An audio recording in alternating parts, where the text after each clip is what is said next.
It's time to chill out and get ready for a mediocre Q&A live stream. If you're old enough, grab yourself your favorite adult beverage, and if you're not, stick with apple juice. Put your feet up and relax. If you have any questions, feel free to ask them in the chat. And now let's cue up the intro music.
Hey everybody, how you guys doing this evening? Hopefully you guys are all doing well.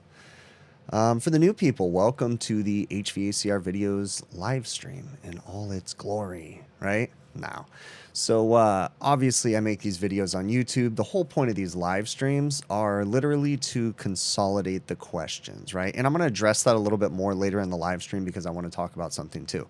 But my life is chaotic. That's the easiest way to explain it. And I do not have time, yet I keep any spare time, I should say. Yet I keep, coming up with these new things that I want to do and new tasks. And unfortunately, my family suffers when and I have problems in my brain that I like hyper focus on things. I know there's undiagnosed stuff, but my family tends to suffer when I come up with a new idea or a new project. While they all appreciate the, things that I do and the fun stuff, the opportunities I've been given to be able to help other people and, gift people things and stuff like that. Like they really appreciate that. But whenever I do go down one of those paths, I like laser focus on it and then I tend to ignore them. So the whole point, these live streams are a way for me to try to consolidate a lot of the questions and a lot of the things that I want to cover. Instead of addressing them in every single email that I get, every single comment that I get, I just kind of do them here and then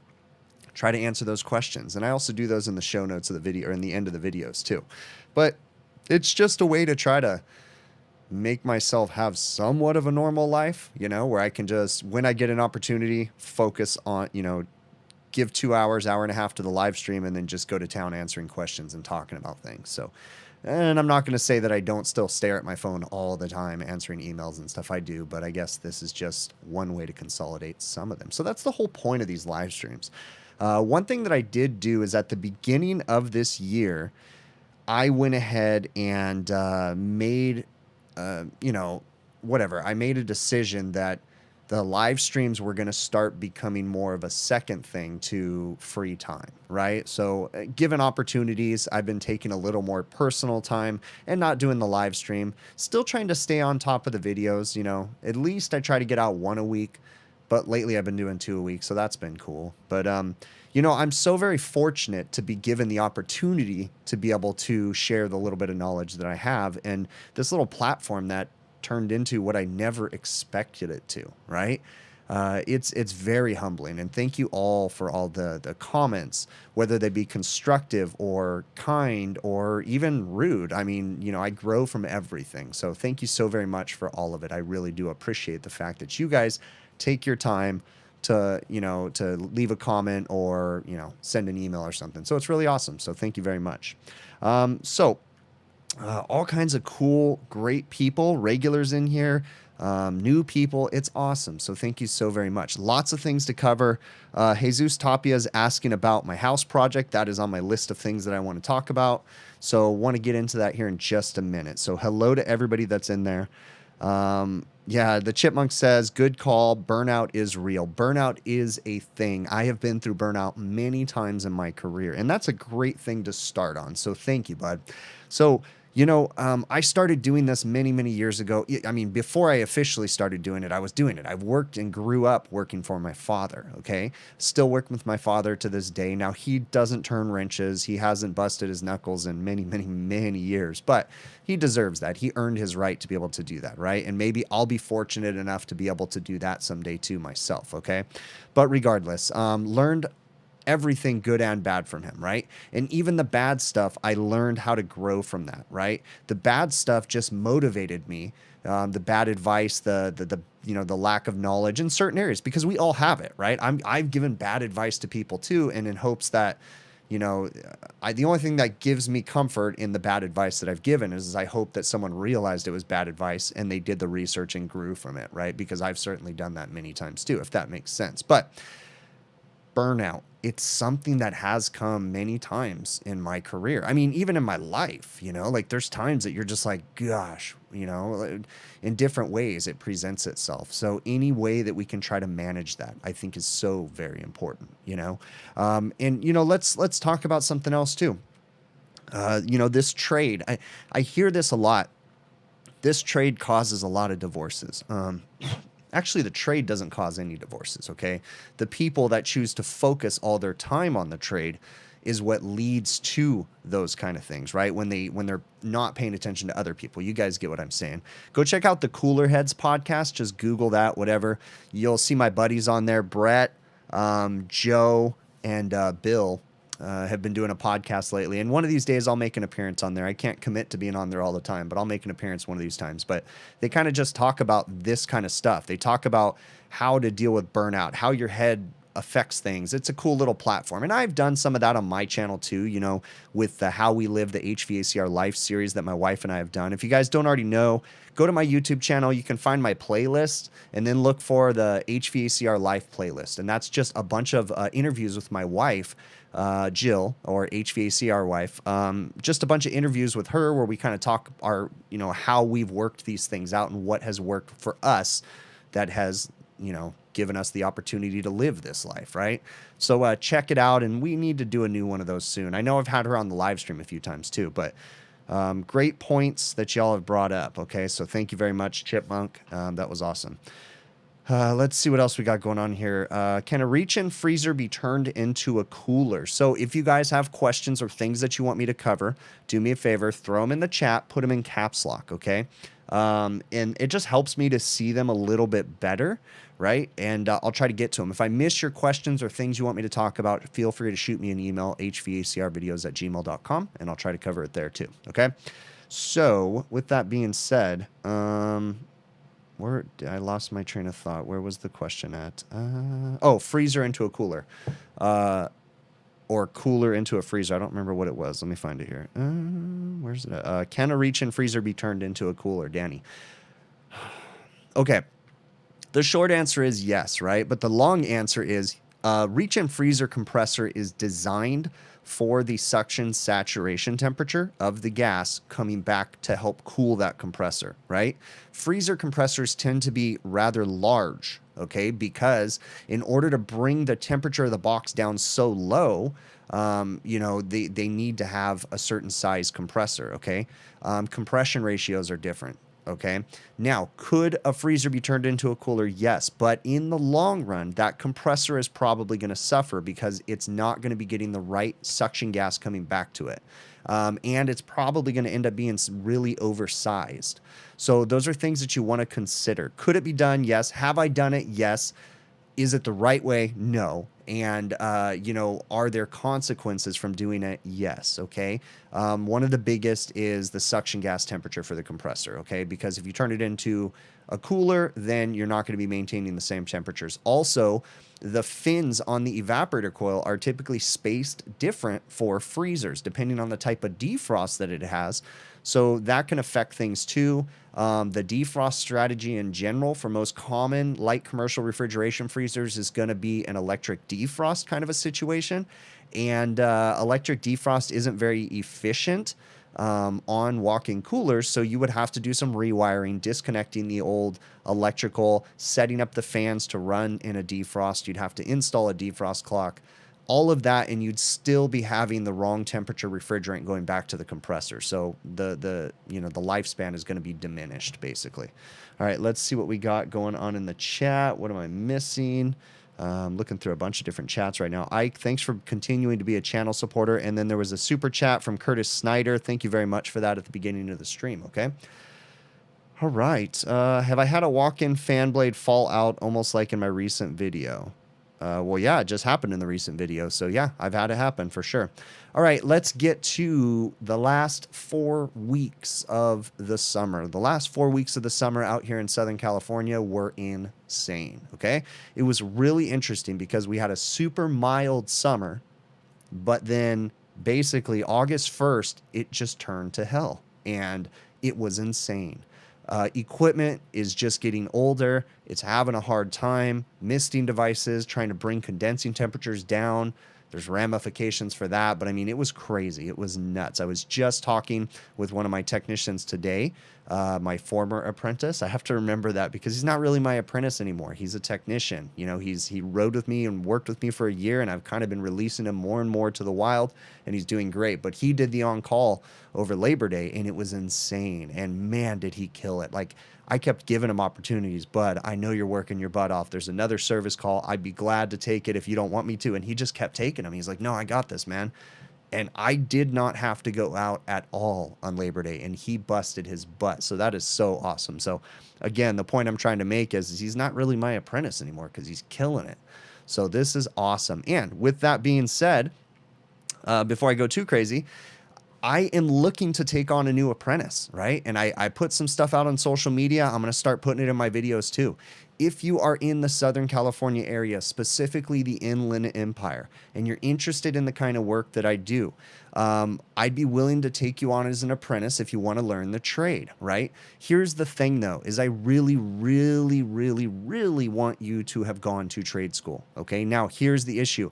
I know that trade school doesn't teach you everything, but trade school does a good job of giving you fundamentals that my brain just doesn't do a good job of teaching. So I really appreciate the basic electrical fundamentals, the basic refrigeration fundamentals that trade school gives you. I am not a perfect educator. I am not a perfect teacher, right? I'm just a technician who's made a lot of mistakes. So I really would like you to have gone to trade school. But, you know, exceptions will be made depending on the person. But if you're interested in becoming my apprentice, you live in the area locally, shoot me an email to hvacrvideos@gmail.com. Here's the thing, too. I'm going to address this. When I put things out on social media, right, there's a reason why I do it. And I'm not going to name the person's name, okay? But I put this out on social media that I was hiring someone, and I gave specific instructions to send a resume to hvacrvideos@gmail.com. But a few particular people, one person in general, I mean, but a few people did this, where they just started messaging me on Facebook and Instagram and all this different stuff. And it's like, guys, there's a reason why I say to do certain things. And I've got all these messages going on, right?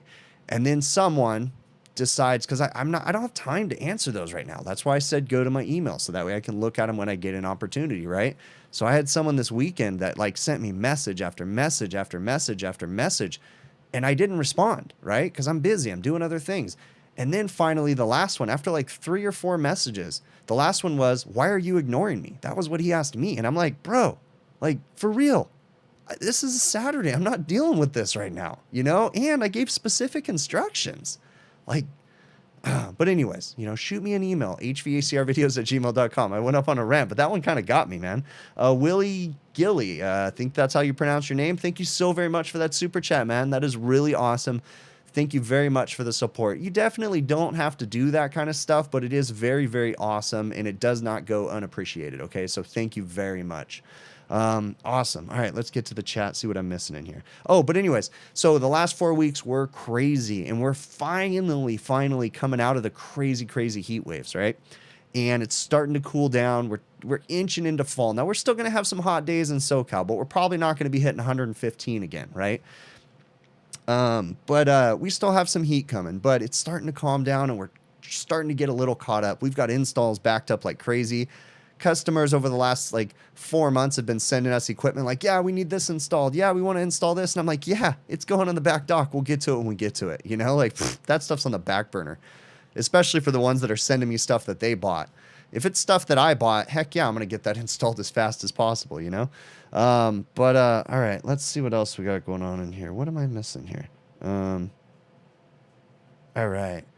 Okay. Got, as usual, again, questions in caps lock. I'll try to get to them, okay? All right, let me see what I'm missing here. Okay, I just got a message right now. All right. So with that being said, in the midst of that crazy heat wave, I had an opportunity that I couldn't pass up. And it was just on a Friday, Saturday, Sunday.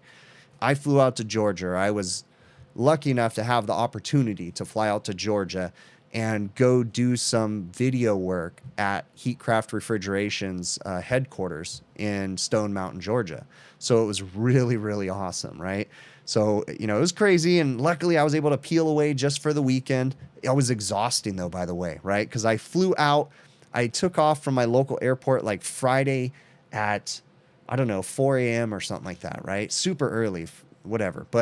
And then I landed there, went to dinner with a bunch of the Heatcraft people, which was awesome. Then all day Saturday we were filming, had like a couple hours before bed, and then had to wake up super early to fly home Sunday morning. So it was a very short trip, too short, but it was really awesome.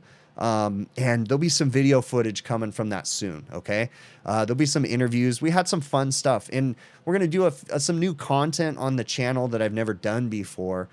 And I'm not going to do this all the time, but I was given an opportunity, and it was really cool. So I got to go sit down with a bunch of Heatcraft people and some really awesome people. I got to go through their R&D lab, where you get to see like all the research that goes into their products.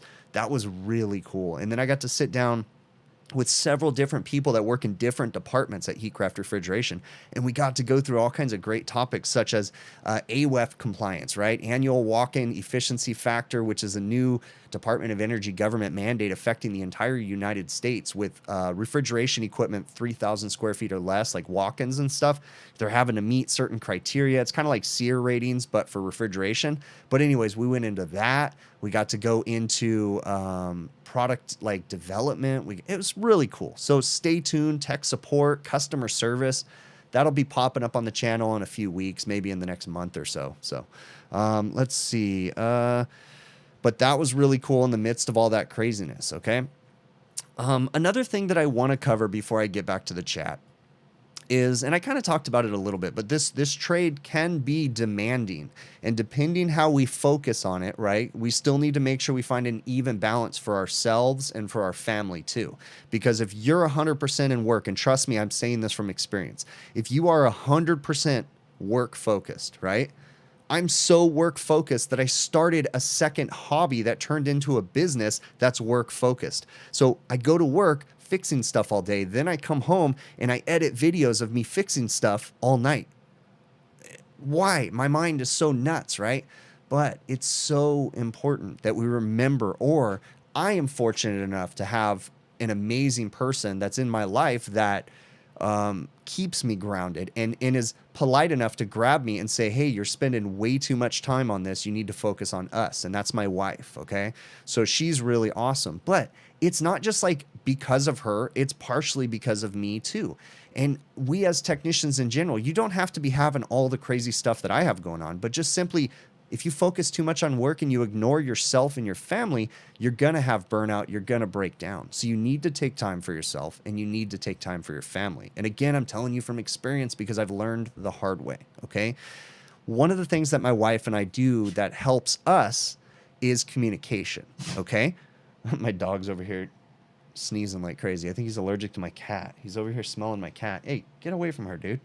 And as she's sneezing. But anyways, we communicate a lot, right? We have conversations. And even when I'm going crazy busy, whenever given an opportunity in between calls, driving, or a few minutes, as I call just to say, hey, check in. This is what's going on. It's going to be a long night. Even if it's a 45-second phone call sometimes, we just do that. And you have to make sure you're doing that. Take time for yourself too, because this trade will just beat you down. Again, it's not the trade, but it's the focus that you have on the trade. And if you let it get to you, it will beat you down. Okay, if that makes sense without contradicting what I was trying to say. So let me get to the chat and see what we got going on in here. What am I missing? Reading through the chats. Okay, I'm not seeing anything there. Would you be able to get a work visa to work with me? Donnell or Danielle, I don't know how to pronounce your name. Unfortunately, a work visa is not really going to be something that I'm going to know anything about, okay? So, yeah, you need to live local to Southern California, specifically the Inland Empire, to be able to apply to work with me. Let me see what else we here. Sometimes Doggo does disgusting things. You're telling me. Lukey, come here. You want to say hi? Come here. Come here. Come here. Come here. Come here. Come say hi. Oh, there he goes. Oh, yeah, he doesn't really want to say hi too much. All right, let's get over there. It's getting annoying with the cat. All right, so communication is really big when it comes to family and stuff. Make sure you're doing it, and also take time for yourself. And I did mention that I'm hiring, okay? I'm looking for an apprentice right now. I mean, I'm technically looking for an experienced person too, but my criteria is going to be super, super defined for an experienced person. It's easier to mold an apprentice into the technician you want him to be if totally experienced people have really bad habits. So you have to be the right experienced person that doesn't have a million bad habits that we can't correct, okay? And you also have to be willing to work with someone who is learning still as a person, right? I'm growing, I make mistakes, I'm not the best business person, but I'm trying, okay? So something I do want to cover, and I think this is an important one, and this is I get this comment quite a bit, okay? And I appreciate comments, I appreciate feedback, but there's times that I'm not going to listen to the comments and I'm not going to listen to the feedback, even if multiple people are saying it. And here's why, and don't take offense to this. When I started this channel, I never wanted it to become a job. I wanted it to be something that I was interested in. I'm a very particular person. I'd even say that I have some sort of undiagnosed mental disorder, okay? So the way that my mind thinks is the way that it thinks, and it's hard for me to change. Stubborn is kind of an adjective that might describe this, but stubborn isn't a big enough word. It's something in my mind. It's not just something I can change, okay? When I start doing something, I tend to go off on all different weird projects. And if I find anything that I don't like about that particular thing, I could lose complete interest in it, okay? So when I make these videos, they have to be the way that I want them to be made, right? And I don't mean offense, right? This is not meant to be an entertainment channel. This is not meant to be a channel completely focused on education. This is meant to be how my brain works. I think this channel is more a case study on how my brain works than it is a tutorial, right? There's probably more I don't even know, intrigue or wonder about the way that my brain works than there probably is about the actual video content. I would imagine that people are interested in that, right? Because my brain is odd.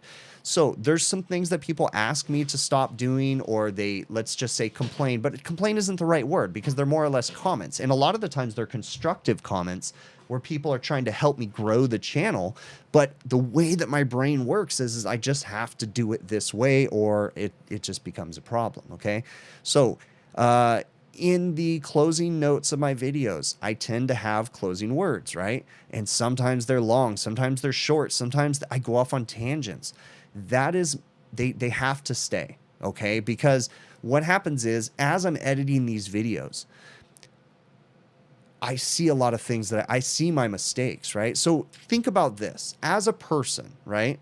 You guys go out and you do a service call, and you figured out the equipment works. Sometimes, like, let's be honest, if you're anything like me, there's sometimes that you get things to work and you still don't completely understand how you got to that point, okay? It does happen occasionally, but I have to sit there and edit these videos and watch those moments over and over and over. Anytime you see a video, I've watched that video at least 3 times in editing, sometimes longer, okay?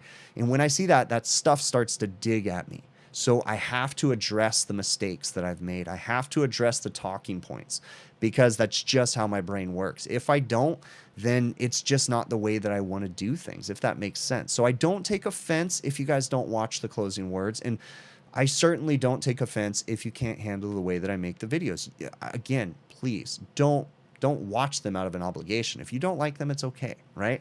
So I'm sorry, but I have to keep making those because they do something for my brain.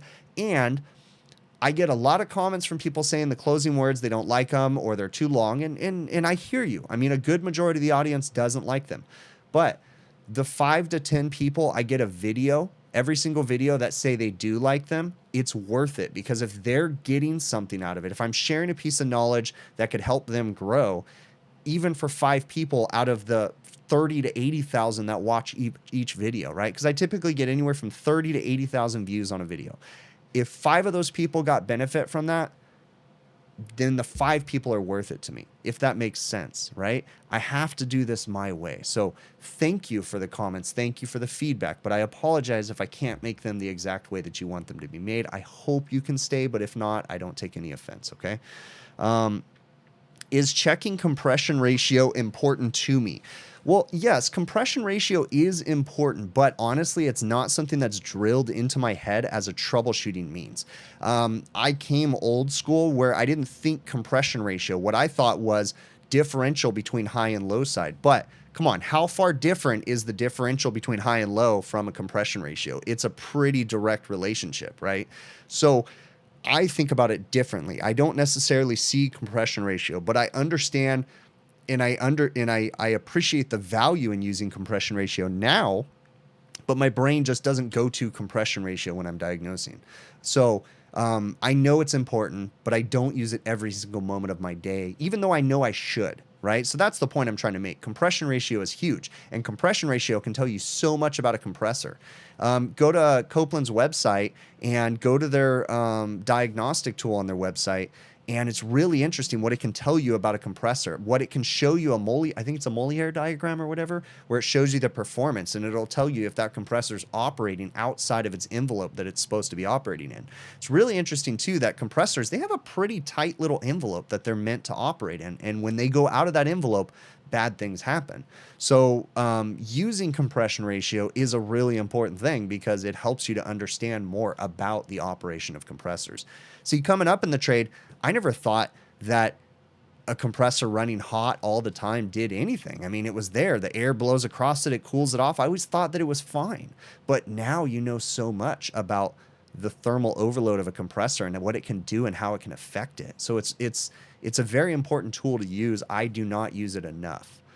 Let me get to the chat here. The closing words are great. It's basically me explaining my thought process. That's right, Danielle. It is, okay? And again, if you don't like them, it's okay. I totally understand, and no offense meant to you. I don't take any if you don't want to watch anymore. The 98 DeVille, thank you so very much for that super chat. Again, like I said earlier, you don't have to do those. They're greatly appreciated, but I'm going to keep doing these even if you don't. But thank you very much, bud. That is awesome, okay? But please smash the thumbs up button, guys. It definitely helps the stream. All right. What's the downside of both an ECM and a PSC motor working in tandem? Honestly, I don't even know what the downside is. I've heard people say it's not good, but I honestly don't know what the deal is. It's just not something that I've really researched enough to understand. And in all honesty, I've never personally had problems running ECMs and PSCs together. At what percentage should fresh air dampers be open? Mr. Green, that is a great question. So there's actually a lot of standards that dictate the amount of outside air that you bring into a building. There's fresh air requirements for residential. There's fresh air requirements for commercial, industrial, all those different things. So it really depends on the standards and the area that you live in that dictate those things. Depending on, there's all kinds of different sensors now. There's demand control ventilation, different stuff like that. And it all just depends on the area you're in and the amount of occupants they're going to have within that area. Then you can count, there's different ways to count it. Majority of the manufacturers out there will use CO2 detectors or CO2 meters that read the amount of CO2 in a confined space, and they will open fresh air depending on the rate of increase of CO2. So there's a lot of different methods to do it. Let's see what else we got going on in here. Hold on just one second. Let me pull something up. And you know, something that I do want to cover and talk about real quick is an interesting thing that I thought was, or someone brought up, is how ice patterns really do affect, or how ice patterns can help you to understand why something froze up, okay? When you're working on a walk-in freezer that's frozen up, the ice patterns can oftentimes give you an indication of what is going on. For instance, what I tend to see is on walk-in freezers that have issues with customers leaving doors open consistently, you'll tend to see a hard packed, like a rock hard ice that tends to be kind of clear and glossy. And usually, in my opinion, what that indicates is that the door's been left open, warm air's been getting in there, moisture, humidity, condensation's been freezing up, and then it's happening so much that the defrost can't really defrost it all. So what you tend to get is some of the ice melting off, but then it runs onto the other frost, and then it turns into a hard packed ice, and the defrost typically can't take care of it. So there's different ways that you can look at the frost patterns. If you have just a very small section of the coil frozen up, even just a corner or just one top half, it can indicate refrigerant related problems. I mean, there's a bunch of different stuff that it can do. So once you start to work on it enough, you'll start to notice patterns within this trade, and you'll start to see like, hey, when the freezer stops working and you smell this or you see this, hey, it usually indicates that this is going on. You do this enough and you start noticing those patterns. So pay attention to the ice patterns and how it is, and it definitely can help you in your troubleshooting, okay? So let me cross that off and see what else we got. How often do I find both ECM and PSCs in the same walk-in coil? But it happens all the time. Something that I do want to address is there's actually a Discord server that my buddy Ike has made for the channel. Now, I don't go in there. Honestly, I tried to go in there today, but I couldn't figure it out. It's been a while. I don't go in Discord very much, okay? But there is a Discord server. Bunch of people in there. They talk. I'm going to try to go in a little bit more, but I can't make that promise because of the craziness I got going on. But if you're interested in joining the Discord server, I just put a link in the chat right now. Click that link and you can join the server and check it out. It's a pretty cool little place. It's like a giant Facebook chat room that's just moderated, and there's little channels, and it's pretty cool. So, all right. Samuel had sent me an email and he asked me a great question. Samuel asked why on a walk-in freezer, and you know, the question, I'm going to paraphrase. It said basically he's worked for a company for a while working on refrigeration equipment, and he tends to notice that on walk-in freezers that the suction lines ice up all the time. But sometimes when he'll ask the people that he's working with if that's a problem, they'll tell him, well, no, it really doesn't mean anything. So he wanted a little bit of a better understanding of why it may not be that bad if you have a frosted up suction line. Now, let's say this. Does a frosted suction line indicate something wrong with the system? Not really, okay? But there's a fair point to be made. A frosted suction line just means that the temperature of the line itself is below freezing, okay? And what starts to happen is ice will start to form, but it doesn't necessarily mean that the system is broken. It doesn't mean necessarily that there's a catastrophic problem. Now, Sometimes it does though, okay? If a system is iced up at the evaporator coil and it's solid ice, you will tend to start to get ice coming all the way back to the compressor. So if you see frost or ice, it's something to look into, but it doesn't necessarily mean there's going to be something wrong, okay? But it just basically means that the temperature of the refrigerant line is below freezing, so frost starts to accumulate. Now, things that we could do is if you start to see frost on a suction line, what it actually means is that there's actually potentially not enough insulation protecting that line because you're trying to keep the temperature of that refrigerant cold going back to the compressor. But one thing to say is if you have a system that's been running for a very long time with really bad insulation and it has ice all over it, but it's still maintaining temperatures, simply putting insulation on that suction line might not be the answer, right? Maybe the insulation's failing, maybe it's not thick enough. Because if someone went in there and field adjusted the system with the insulation compromised, right? Field adjusted the expansion valve, putting new insulation on there might cause some issues, okay? So on a proper commissioning, if we have enough insulation, or if you're going to replace the insulation on a suction line, you need to make sure you retro commission that system and make sure that it's still working properly with the added insulation. Because the idea is we're trying to control superheat, right? Well, one thing that affects superheat is the temperature, the surface temperature of the line. Compressor superheat can be greatly affected if the insulation is completely missing on the suction line. Someone may go adjust the expansion valve, even though that's not necessarily something to do, to try to correct the superheat, but then you put the insulation on there after someone's already adjusted the valve, and you could have really, really low superheat affecting your compressor. Hopefully that makes sense. But in a nutshell, it doesn't necessarily mean anything's wrong. It just means that there's some things we could correct potentially. All right. Let's see what else we got going on in the chat. How do I keep my customers from leaving the door open? Mr. Green, that is something I'm trying to figure out. I don't know. I mean, I know the answers, but it's getting my customers to want me to try to remedy them, right? I know door alarms and different things like that would greatly reduce the amount of doors being left open, but the customers typically don't want to spend the money. I was actually just having a discussion with a manager today about this, and we were talking about how many of their particular restaurants I have gone to over the summer to defrost a coil because it was iced or, you know, a door was left open. And I was saying how I know that if we put alarms on your doors, it would reduce those. But I said corporate doesn't typically want to do that. And he's like, yeah, he goes, I can see why they wouldn't.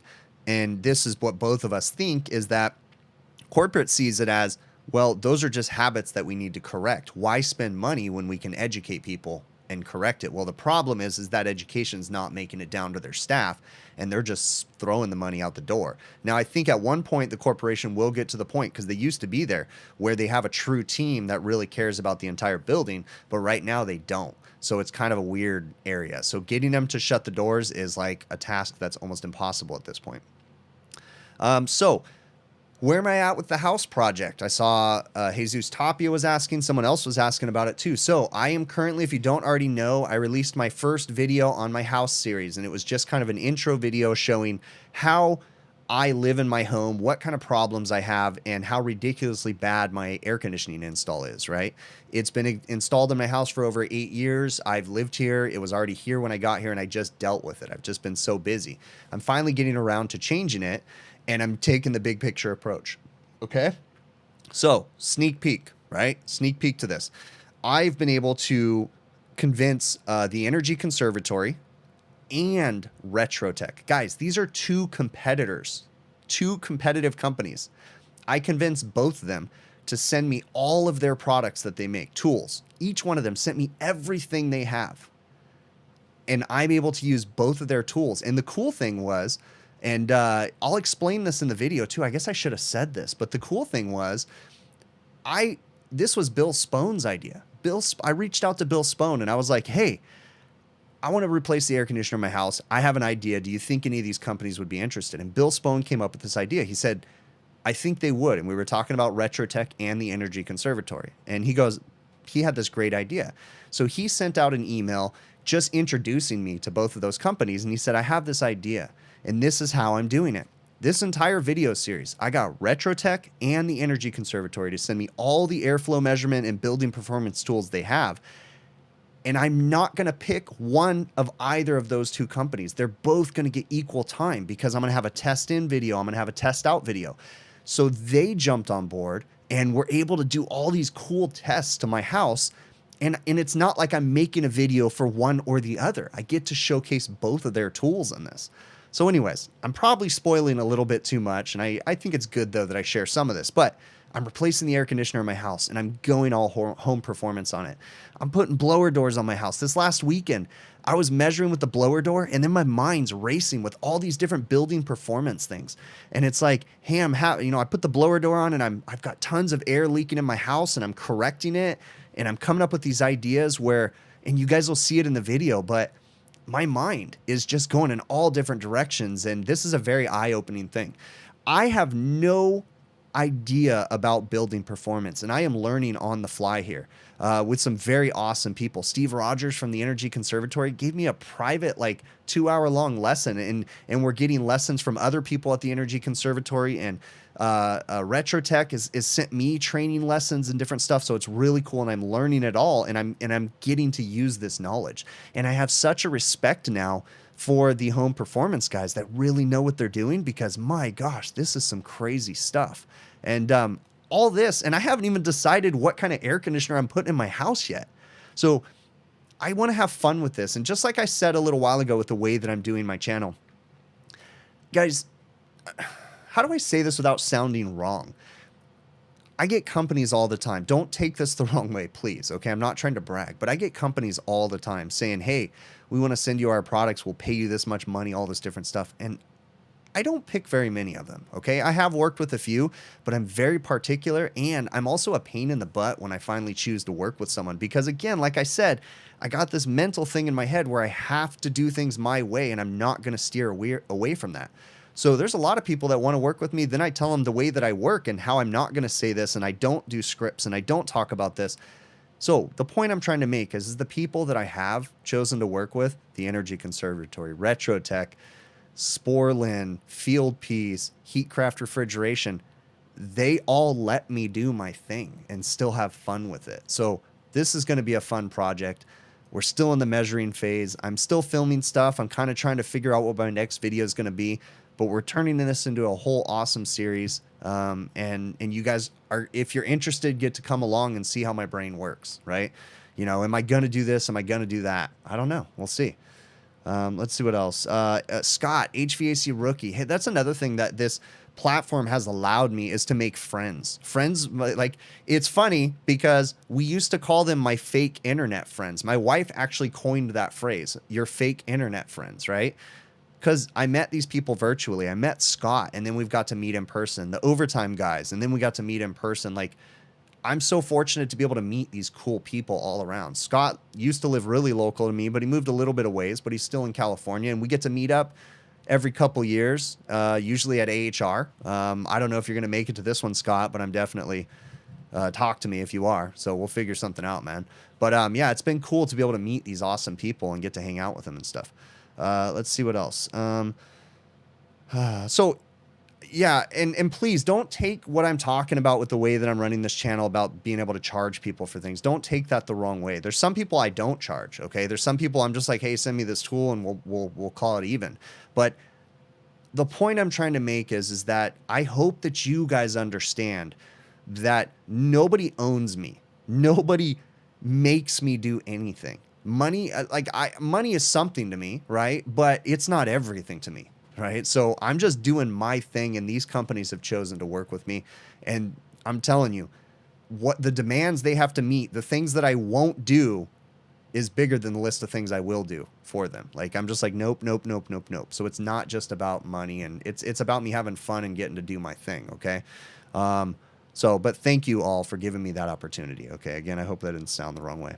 If Testo sends me something, asks, Jason Johnson, that's funny. So Jason, all right, I'm going to say this, right? It's funny that you say that, okay? First off, Testo and they probably don't remember this, but they actually don't like me, okay? Because I made a kind of critical video about one of their tools on my Overtime, or the HVACR tools channel, which we have totally neglected. But I started that with the guys from the Overtime show.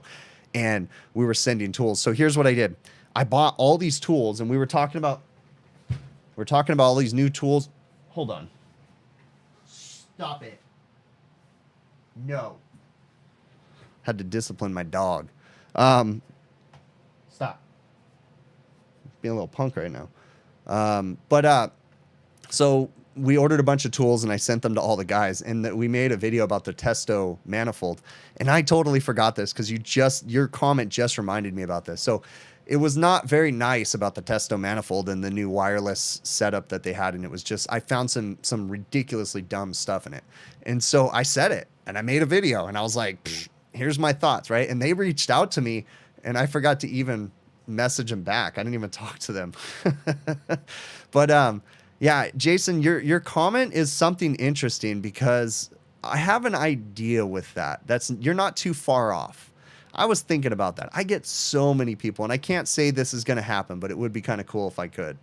I get so many people asking me to send tools, and I thought it would be kind of fun if I just start taking everything, but making them know that I'm going to send these to random viewers, and then having you guys make clips for social media, like tagging HVACR videos or something like that. So I thought that'd be kind of a cool idea, stuff that I don't want to deal with or whatever. Gets people promotion, right? I thought that'd be kind of cool. Thanks so much for that super chat, America. That's awesome. So let's see what else we got going on here. All right. So sensing bulb placement. I had a comment asking me a question about placing a sensing bulb on a TXV or on a suction line. So in one of my most recent videos, I was replacing an expansion valve, and the sensing bulb, I had to mount it to the suction line, and in the video, it looks like I mounted it to the wrong section of the suction line. Well, that suction line was actually a 5/8 inch suction line, and on 5/8, it's not as critical as it is with 3/4 and 7/8 and bigger. Okay, so when you start to get those little, there's a little space of liquid and vapor in the suction line, right? And the liquid particles can tend to be in certain areas. And if you put the sensing bulb on the wrong section, the theory is that you might get an area where it's not very much liquid, so it's not as much of a true reading, or liquid particles, I should say, because it's a suction line, so it's vapor and mixture. But on 5/8, it's not that big of a deal. So that's all I was trying to say. So I covered that one. Let's see what else we got going on in here. Oh yeah, I already answered that one. Cool, we're knocking out my list of things to talk about here. Ooh, there's a good one coming up too. Let's see what else we got going on in here. Okay. Yeah, Luke is being a pain in my butt right now.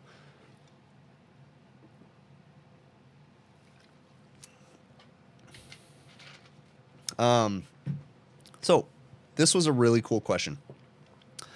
Timothy reached out to me, and he says that he's really curious about what and the process that I would go to size a walk-in cooler. So he's replacing some equipment, and he wanted some more guidance on where to learn to properly size equipment. So the cool thing is we have this awesome software now, and there's a bunch of different manufacturers that have some amazing software. Luckily, I'm afforded the opportunity to work with a couple of them, okay? So what I'm going to tell you is, first off, and I have no affiliation with this, you want to buy the book Commercial Refrigeration for Air Conditioning Technicians by Dick Wurz. Okay, hold on, let me grab it. Commercial Refrigeration for Air Conditioning Technicians. This is a great book. This is the 4th edition. I do have to give myself a shameful plug. It was so awesome that in the foreword of the book, Dick Wurz actually wrote about me and Brian Orr in the foreword of this book. So it was, that's something I'm proud of. That was really cool. So check it out in the 4th edition. There's just a little tiny little thing, just to mention, and it was really cool. But that book will get you started, okay? It'll get you the concepts of understanding why we have to do what we do, right? Obviously, you can go through load calculation classes. I took them in college, right? Community college, where I learned how to do proper load calculations by hand, right? It's a lot of work. Oh my gosh. To do refrigeration load calculations, it's insane, right? But we got this software now. So checking that book out, it gives you things that you want to cover. The Copeland manuals. These are another great one. Okay, so Copeland refrigeration manuals, okay? Buy that book. Get it. I don't care how old it is. Buy it, okay? You can see I have tabs in this one. When I was in college, we had tabs. In this one, we'll give you all the basic intros to fitting sizes, how to calculate total equivalent length, how to size refrigeration lines, why we need to have risers, double risers, P-traps. This has a lot of great information, okay? So, commercial refrigeration for air conditioning technicians, the Copeland refrigeration manuals, those will get you a start. Then, you can go to the equipment manufacturers. Now, I'm going to do a little screen share right now, and I'm going to talk through this, okay? But this is a cool way to get started on load calculations once you have a basic understanding, okay? So let me go ahead and cross that off. Cross that off. And this is Heatcraft Refrigeration's website, heatcraftrpd.com, okay? If you go to Heatcraft's website, you can scroll on over here to the hub, and you can log into the hub. When you log into the hub, you're able to go into here, and you could do box load calculations, okay? So you click box load calculation, and you put in the height, the width, the depth. You can change the details. You can change the ambient temperatures around the box, all of that information. And then you don't have to do long form, right? You can print out quotes.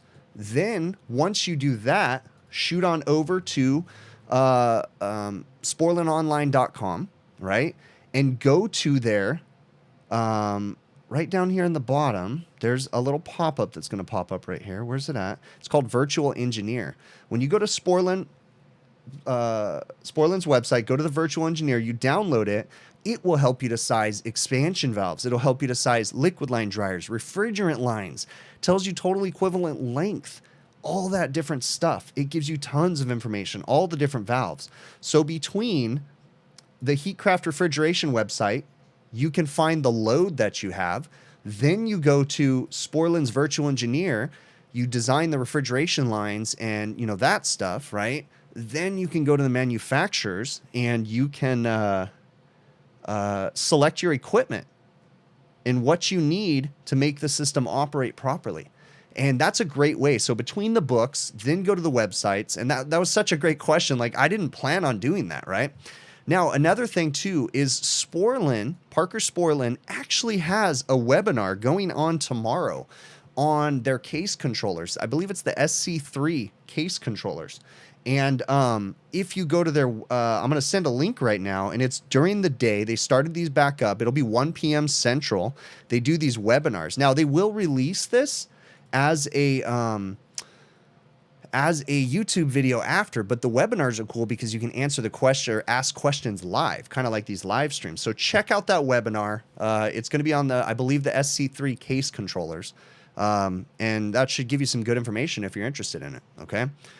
So that was a great question, Timothy. And thanks for that segue. It was awesome to be able to answer your question promoting some of my great partners. So really cool. Let me see what else we got going on here. Is it free? Yeah, Mike, it's free, man. It's just a free webinar that you get to ask questions live with the Sporlan engineers. It's really, really cool. So again, if you missed the webinar, you can go to the YouTube channel, Sporlan Video, and you can watch it on there maybe in a week or so. But catch it live. It's really cool. All right, let's see what else we got going on in the chat. All right. What streaming software that I use? So the live streaming software is called Streamlabs. Streamlabs is, for those that don't know, it's an easier version of OBS, which is a broadcasting software that's completely free, right? So Streamlabs kind of dials in OBS and makes it a little bit easier to use and consolidate some stuff. Streamlabs is free too, but there's a paid version. I pay for the paid version, so just to help support them. It's really not that much money. And in all honesty, I don't get anything from the Streamlabs subscription I don't use any of their premium benefits because I'm not a video game streamer. I don't need overlays and different things like that. But I like to pay the membership because they do so much for my channel that I just like to help support them. So, let's see what else we got going on here. Wait, so your wife is next to you. Can I say, Ezzy, what it do, baby boo? Ezzy, what it do, baby boo? There you go. Whatever that means, man. See, I take requests. I'm lying. I don't take requests. Don't start asking me to say stupid stuff. Let's see. You watch their webinar about head pressure controls. Really cool video. Cole, yeah, guys, If you want to know head pressure controls, just download the Sporlan document 90-30-1. And then there's a document 90-30, and then there's another one too. But they have so much information out there for head pressure control valves, like whether they be LACs, OROAs, was it ORDs? There's a couple different ones. Holdback valves, there's a few of them. But I might be mixing up one of those acronyms. But have I ever had luck clearing metering devices, particularly in Carrier? No. I don't know how to pronounce your name. It kind of looks like it wants to be said by Mateo, but I don't think that's correct. So forgive me, I can't pronounce your name. But here's the thing. I learned something. So early in my career, someone told me that you can clear an actuator metering device, okay? That you can literally take one and put high pressure nitrogen on one side and then take a torch and heat it up, and then whatever was stuck in there would blow through. What I learned from the Carrier ones, I encourage everybody out there to autopsy your coils. Autopsy the parts you change. You learn so much about them. On the Carrier's actuator metering devices, there's a double piston. There's two orifices about an inch away from each other, and then a cavity between them. In my head, and I could be wrong, but in my head, you're going to have refrigerant at high pressure being pushed through a tiny orifice, right? And then it's going to go into a cavity, and it's going to have a little more volume. So it's going to expand a little bit, but then it's going to compress down again. And in my mind, and I could be wrong, it doesn't make sense that that pressure would stay the solid high pressure all the way through two of those orifices. So again, the way that my brain works, and again, correct me if I'm wrong. If I am completely wrong about this, send me an email and correct me. But the way that my brain thinks this through, it doesn't make sense, and you're not going to get something to go through. So to me, that makes sense, because I've had so many times that I've tried to clear those metering devices, and they never truly clear. Usually what it is the oil in the system overheats, and it passes through the system, and it eventually gets stuck at the metering device, and it clogs up the metering device. So it's really hard to get that out. What am I hearing? Oh, there's someone in the other room of my house, and my microphones pick up sounds. I don't know if you guys hear them, but I can hear someone crumpling a bag of chips in the other room. This microphone's insane. All right. Do I have a vibration monitor of any of my customers' equipment? Backwoods engineer. No, I don't. I'm intrigued by vibration analysis, but unfortunately, the type of equipment that I work on, most of the customers don't want to pay for anything like that, and I don't have any tools for vibration analysis. But I do realize the value in it, and how you can prolong equipment life by maintaining low vibrations so you don't get damage from resonance or from, anything happening catastrophically in the system. So let's see what else we got going on in here. Okay, so Jonathan says, can I say I do da cha cha? Yeah, I guess so. Let's see. Have I ever had luck clearing metering devices, particularly in Carrier? I already answered that one. Yeah, but I don't see it because of the double piston. So I'm reading through what people say. Jason Johnson says that he has cleared the actuators. See, I've heard people say that, but when I cut them apart, it just doesn't make sense that it would clear. But I don't know. Maybe I'm wrong. Let's see. Unplug the unit, plug it back in, might clear. Oh, if it was just something really quick, yeah, like a floating restriction, yeah, I totally see that. Reverse the flow, do something. So, but Will Speed, thanks so much for continuing to be a channel supporter, bud. That's really awesome. If you guys don't know what that is, and again, you don't have to do this, but there's a couple different ways that you can support the channel. You can super chat in the live streams. You can donate via PayPal, Patreon, or YouTube channel memberships. And the PayPal, Patreon, or the Patreon and YouTube channel memberships are monthly commitments. And there's other ways too, like supporter. You become a supporter of the channel. That's like a channel membership. It's just a way to help support the channel. So again, you don't have to do this. People ask me if there's ways to do this. Okay. Another easy way to help support the channel is if you guys are interested in purchasing any tools. If you like what TrueTech Tools has to offer, you like their pricing. Now, here's something I want to say too. I have an affiliate program set up with TrueTech Tools, but they understand that I want to support local. I always encourage people, buy locally if you can. If you can get a good price, if you can find what you want, buy it locally. Help support the brick and mortar, okay? And I say that all the time. But if you want to go to TrueTechTools.com, if you like the convenience of online, I purchase online quite often, okay? I have an offer code, big picture, one word. You get an 8% discount at this point in time. That may change someday on most of the items they have. And I get a small commission from that. So that's another way to help support the channel. But again, you don't have to, guys, but thank you so very much for those that have. You have to cut the liquid line and blast nitrogen close to the evaporator. Okay, yeah, that makes sense. I mean, that's what I've always done, is blast it close to the evaporator. But once it hits that double orifice, that's what I don't understand. And I have a video where I'm autopsying a carrier coil, and I have it on video where I take that double orifice and I show it. And in my head, it just doesn't make sense that the nitrogen would stay the consistent pressure all the way through both of those orifices. It seems like it would drop slightly. Whether or not it's a tiny amount that's completely negligible, I don't know. It'd be very interesting if we can find a way to measure that. That'd be really, really cool if we can figure out a way. How would we do that? How would we set up an experiment to measure the pressure loss on an orifice using nitrogen? Because I don't even know if it's possible, because or I'm sure it would be some university lab, but the pressure measuring device would still have to let the pressure go through, but it'd still have to be able to capture that pressure without impeding the pressure or changing it. That'd be some crazy scientific equipment to do that. Let's see. Might have to order a new one. You get them from Parts Town. 4 of them, the Graslin defrost clocks.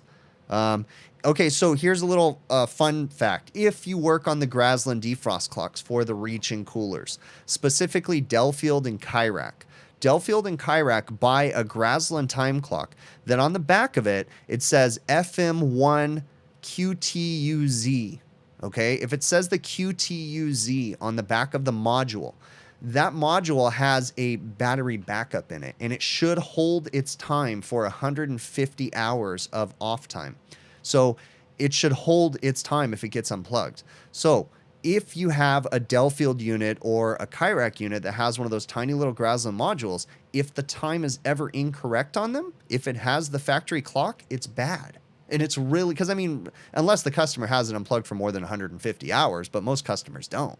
So if it's just standard operation and it's not keeping time and it says QTUZ on the back of the module, that module is bad. And change it, move on. Problem solved. If you buy the ones that say STUZ, those do not have a battery backup and they're susceptible to power outages for short periods of time. So something to think about. Let's see. Ever gone back to the walk-in freezer with the oil-logged evaporator? John Deere fan. Actually, I did. I changed that evaporator recently. I don't know that it turned out to be a good video, but I actually still have the evaporator sitting at my shop. Whether or not the restriction, whether it be an oil or some sort of other contaminant, is still in the system, it's sitting in the back of my shop. I meant to cut it open. I've just been too busy to be able to do that. See what else we got in the chat. Most of your success is with train coils. Carrier just sucks, period. Jason Johnson. I'm intrigued. The one thing I appreciate, and I never got to do it, but I saw several people out there doing, is the train systems on the Voyager units and the Precedent units, I think. They had the actuator metering devices. They have, on some of those, they have a TXV conversion kit that does the math for you. So you have a plugged up actuator, just put in a TXV. Now, you still are overheating the oil, and eventually it's going to lead to a catastrophic failure, but you'll get much more life out of it with the TXV, and it's not so susceptible to the slightest bit of contamination in the oil. So that's what I liked about the trains. But the trains, I just never understood train air conditioners and their control systems very well. I get it more now that I understand things, but I just have such a bad taste in my mouth for my misunderstanding of the train equipment for the majority of my career. It was just so confusing to me. You know, I get more of it now. They're using sensors and resistors and different things like that, but there's still a lot of voodoo about train controls to me that I don't know that I'll ever understand. I have a good acquaintance that works for train, and he comes in the chat quite often, and I actually call him when I have problems. I'm like, hey, bro, I'm running into this. And he's a really cool dude.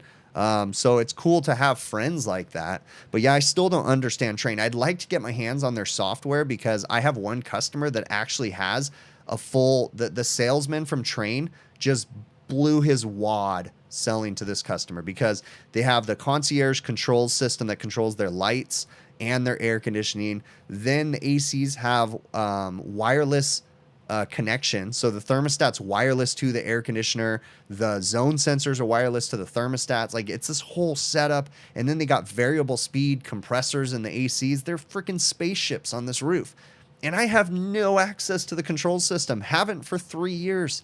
I opened that restaurant and I've never had access. So, I mean, I give it to them. The control system works because I've never had to do anything with the control system, but I don't understand it and I wish I had access to it. So if anybody out there from Trane is watching, all of you manufacturers, it would benefit you to give me access to your software, because then people get to see the benefits of your equipment.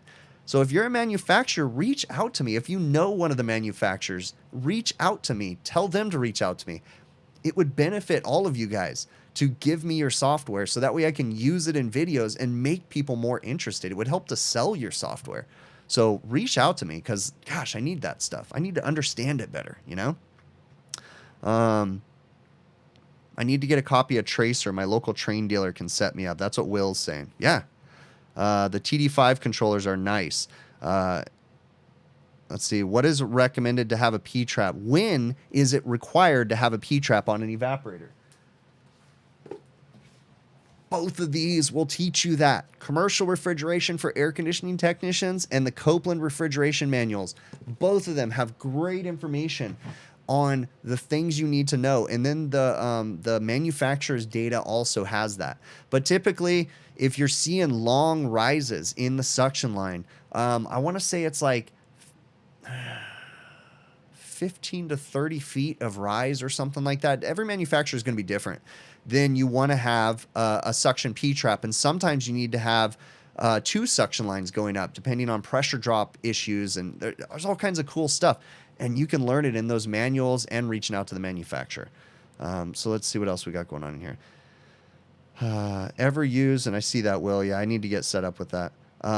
Ever use ultrasonic leak detectors? Yeah, Jason, honestly, I didn't care for, or Jonathan, I never really cared for the ultrasonic. I'll say it. Accutrack, the electronic ultrasonic leak detector manufacturer, a couple years back, they reached out to me. Again, this goes back to what I was talking about in the beginning of the stream, how I'm going to continue to do this my way. And I don't want to do it another way. Accutrack reached out to me. They're like, hey, we want to send you our leak detector. You know, they agreed to everything. They sent me the leak detector. I used it for like a month, honestly. And then I reached out to them and I was like, guys, I don't like this. I don't want to make a video about it. I sent it back to them. It's not that it didn't work. The point I'm trying to make is it didn't work for me. My good friend Rick from HVACR Survival uses his ultrasonic all the time and he loves it. So it's to each their own. It just didn't work for me in my environments.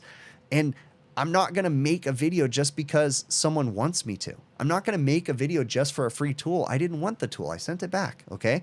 But again, it's not because their product was bad. It just didn't work for me. So to each their own with what type of leak detector you like.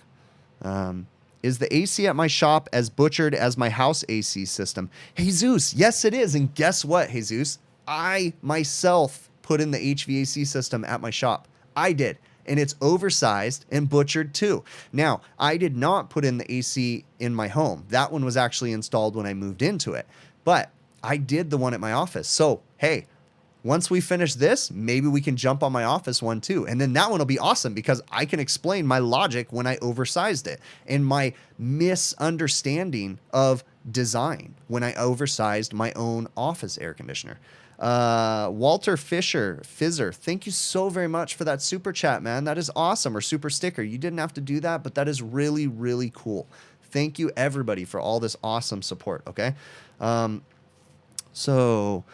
That Fluke infrared is badass. You can see the leaks. The Fluke is nice. And I have my Fluke thermal imaging camera that I am using in my home series video. So for those that are just tuning in right now, that haven't been watching from the beginning, if you don't already know, I'm working on a home renovation project where I'm replacing the air conditioning system in my own home. I'm turning it into a video series. I'm fortunate enough that I have access to some really awesome people that are helping me along the way. I've gotten some amazing tools sent to me, and I'm using, and the coolest thing, this is what I said in the beginning, guys, and I'm spoiling the little thing about my video that I haven't told anybody, but I got the Energy Conservatory and Retrotech both to send me all the products they make. And they both agreed that I'm not going to make a video about one of their specific products, and I'm not going to say whose I like better. I'm using both of their products equally in the test in and the test out phase of this. And both of those companies are educating me and helping me to grow to understand building science. So I'm able to kind of show you how I learn and what I'm learning. It's not going to be perfect. That's the cool thing about this video series is I know that we're going to be able to continue the series because the mistakes that I make, right, in install and designing, maybe I make a load calculation mistake, who knows, but I'm going to be the one making them. And if I make mistakes, I get to continue the series later and correct problems. So this is a real glimpse into how I go about something and how my mind works through it. And how I've evolved as a person to understand and appreciate the fact that I do make mistakes and I can learn from them. So I already am anticipating mistakes so that I can learn more. So awesome of these manufacturers, but I'm doing that series. I already released one of the videos. I'm going to release a bunch more. I'm going to replace the whole air conditioner, ductwork system, converting my system over. Am I going to spray foam my attic? Why or why not? Am I going to do this? I'm going through this whole process. So stay tuned. It's coming soon on my channel. In my opinion, would I replace a home unit that has 20 plus years old and uses R22? Mayato, I'm sorry if I'm not pronouncing your name right, okay? Would I replace it simply because it's 20 years old? No, not necessarily. Now, there can be circumstances that can lead to that decision. Is the customer going to be hard up for money? Can I tell you exactly when it's going to fail? Is it showing signs of failure? But if it's simply 20 years old and the efficiency level, the customer's happy with it, I'm not going to force them to replace it. No, I mean, keep it. If it works, work it, but if you're like me and you have an oversized system and my energy bills are just through the roof, and it's embarrassing to say that for 8 years, my energy bills have been through the roof. Now the prices have gone up a little bit, so it hurts even more. But you guys ever had an $800 a month electric bill? Yeah, I have. Not consistently, but I have. And that's disgusting. And I've been ignorant to it for a long time and I'm over it. And 90% of the problem is my air conditioning system. Ironically, I'm HVACR videos. Good gosh, I'm an idiot, right? So I get to show that whole process in this. So stay tuned. It's coming soon. Let's see. Heck, you still use R12. Phase out no time soon. Yeah. Up until about 5 years ago, up until about 8 years ago, I had a major, one of the biggest hospitals in Southern California that I used to do the refrigeration and air conditioning work for, and they had a lot of old legacy equipment, R12, 502, all kinds of great, interesting stuff. I have lots of fun stories from working there. We parted ways, but it was a fun process, and they had a lot of legacy equipment, so it was fun to be able to change out a lot of that and or maintain a lot of that. Yeah, will speed. It's a whole thing, man. That's not every month. That was just one time, but still scared the crap out of me. I was like, dude, I don't have that kind of money for an electric bill, Like it was nuts. Growing the hair out. Yeah, well, actually my hair's been grown out. I've had hair for like a year and a half now, but I just wear a hat all the time, so most people don't know. But yeah, dude, I mean, it's still there. I still have hair. It's gray. There's gray all in it. It's kind of crazy. Yeah, no my hair. It's all messed up. But yeah, it's all there. So it's just hidden under a hat most of the time. How different is automotive AC to house AC? You currently do auto AC and looking to expand. Motor Rider, concepts are still the same. You're moving heat from one place to another. The heat is transferring in the refrigerant. It's absorbing in the evaporator, rejecting in the condenser. Same concepts, different kind of controls, different kind of motors, and the scale is enormous, right? On our side of refrigeration and air conditioning, okay? But concepts are still the same. Electricity is still powering the system. You're running on DC current. You're running on DC. We're running on AC. So there's differences, but more controls, more need for proper practices to be followed. Not saying that moisture and air don't affect automotive ACs as much as they do. They still do, but automotive ACs, you can get away with a little bit more. More efficient systems that are coming out in automotive obviously are getting more technical, but you could make the transfer. It'd be fun. It'd be pretty, there's a lot of moving around though. Your step count for the day is through the roof. Yeah, going for the Fabio look. That's right. Let me see. Do I work on window or portable ACs? No, it's not usually practical for someone to pay me to do that. You bet it came with an incomplete. That's funny. What refrigeration equipment does a hospital have? Cole, the morgue, bro. The morgue. I have some interesting morgue stories. Those are fun ones. So I have a really fun one.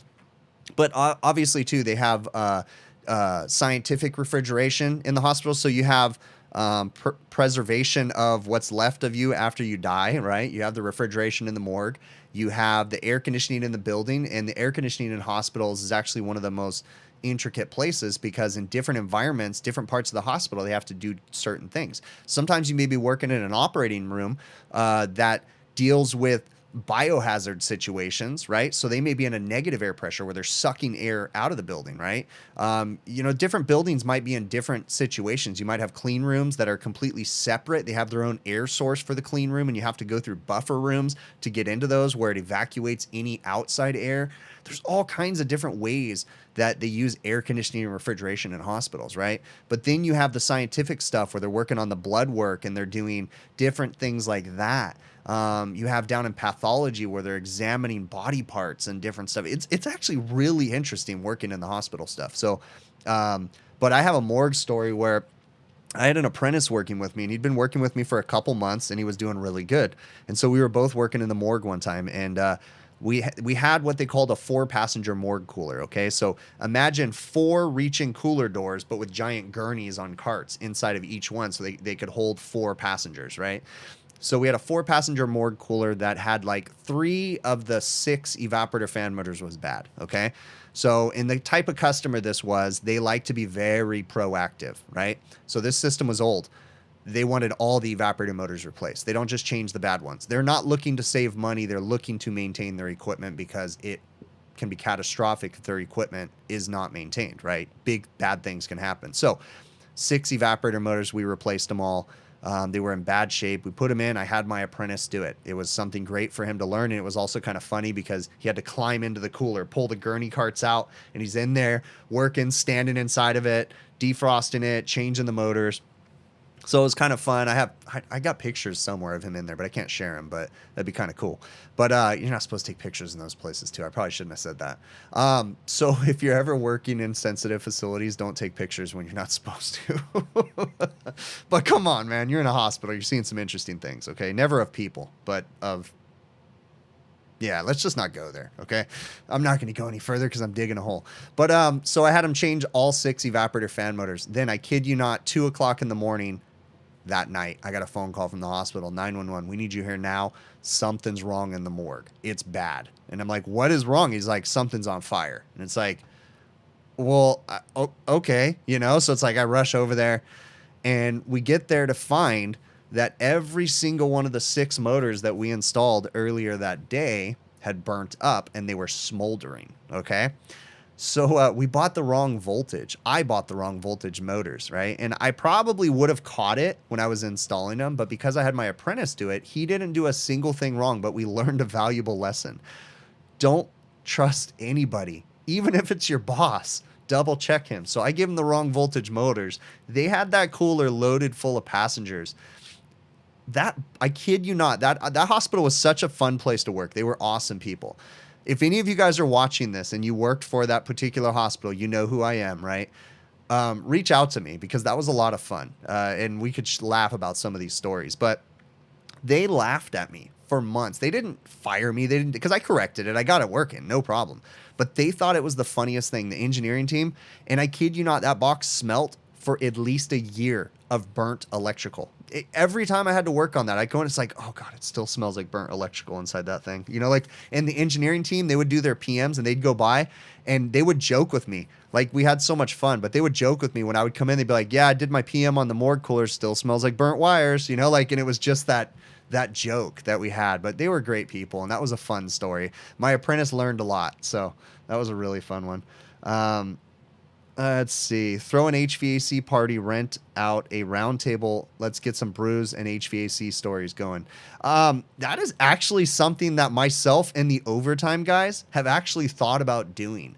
So we've thought about eventually organizing some type of event that is more about a giant hangout, you know, and maybe a little bit of education, but more focus on the hangout side of things. That'd be kind of fun if we did something like that with like events at different places. We kind of do something like that at AHR. Like I'll be going to AHR this year, and like when I'm in Atlanta, I'll definitely reach out to some people and like make it known on social media. Hey, let's have a get together or something while we're out there. And we'll usually bring in a bunch of other influencers that are friends of ours, and we'll have like a big get together. So we should start doing that more so than AHR. It'd be kind of fun. I'm also going to tentatively be at the HVAC school training symposium. So the symposium's going on. I think this is the 3rd or the 4th year. I think it might be this is the 4th year, I think. It's like a giant nerd hangout for HVAC. It really is. And then even people that don't go to the symposium, because it's held in Claremont, Florida, in Central Florida, even people like Will Speed's in here. Will didn't even go to the symposium, but he still came to the big hangout that we had. And Will actually gave the idea for the place that we went to the restaurant. Like, so it's awesome. It's great to be able to meet all of you guys.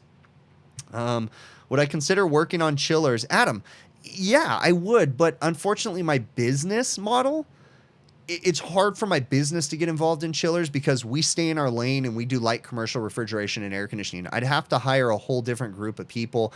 If I wasn't running my business, and I'm not saying I'm going to run it for the rest of my life, if I'm not running my business, then I would consider getting into more complex stuff. But being a business owner and having to make sure your employees are following proper procedures on equipment that you don't know how to work on, I have no interest in that. I'm not, again, we're going back to the way that my brain works, okay? I'm not a good business person.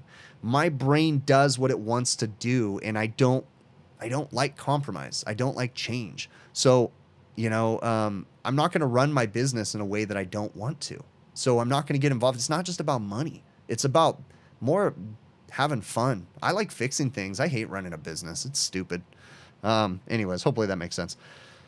Let's see. Does that guy still work for me? No, he doesn't, but I'm still in contact with him. He actually moved to Minnesota, of all places.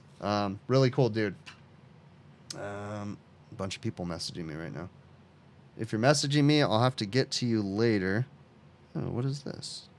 Oh, that was early this morning. Oh, that's funny. Actually, one of my old employees is messaging me at the moment right now. Another employee, not the one that was working in the morgue cooler with me. This was another one, another good friend of mine. Bryce, if you're watching, dude. I don't think you're watching because you're messaging me, but Bryce, what's up, man? Bryce was one of my awesome employees that I've had in the past too.